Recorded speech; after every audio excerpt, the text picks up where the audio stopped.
안녕하세요, 꾸빠빠입니다. 에어팟과 파워비치 프로 사이에서 결정장애로 고민하시는 분들의 고민을 덜어드리기 위해서 현재 몇 가지 쟁점을 이야기해 보겠습니다.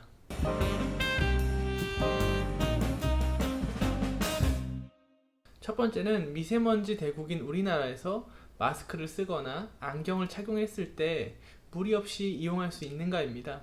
착용해봐야 정확하게 알겠지만 안경을 쓰고 마스크를 쓰게 되면 문제가 있어 보입니다.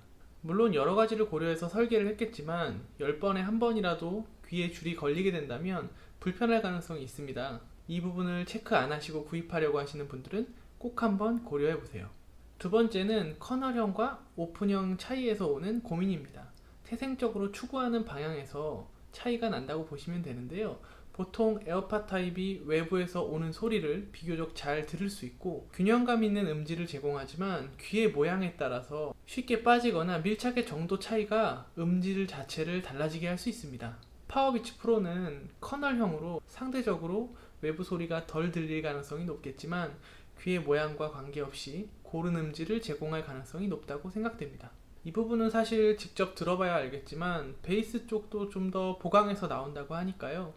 물건을 구입하면 더 자세하게 체크해 보겠습니다. 다만 커널형을 사용하지 않으셨던 분들은 꼭 체험해 보시고 사용하시는 걸 권해드립니다. 호불호가 있는 경우가 많더라고요.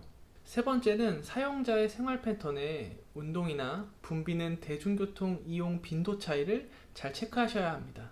물론 에어팟으로도 조깅이나 러닝머신을 뛸 수 있습니다만 혹시나 누군가와 가볍게 이렇게 부딪힌다면 안 떨어진다는 보장이 없습니다. 개인적으로 지하철에서 2번 정도 떨어뜨린 적도 있어서 사람이 무척 많으면 긴장하고 타곤합니다. 반면 파워비치 프로는 귓바퀴에 걸기 때문에 웬만한 충격에는 자유로울 것으로 예상합니다. 네 번째는 연결성과 통화 문제입니다. 에어팟과 같은 H1 칩을 공유하고 있어서 두 기기 모두 비슷하게 연동될 것으로 보입니다.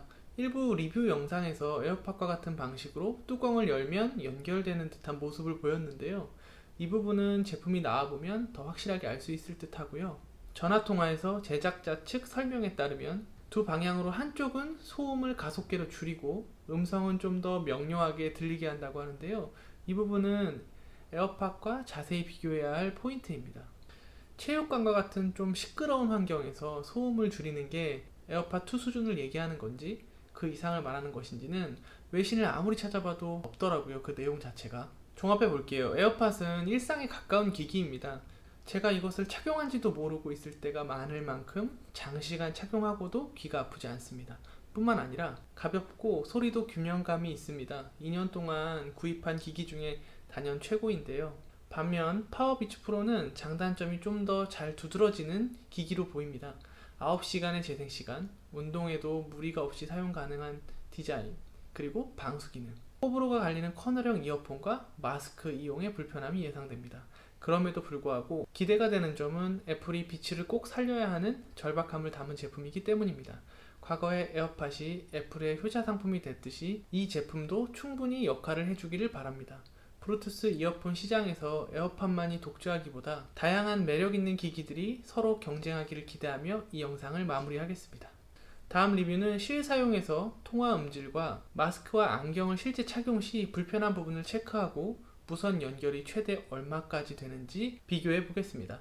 혹시 미리 알고 싶은 기능이 있으시면 댓글 달아주세요. 영상에서 반영하겠습니다. 감사합니다.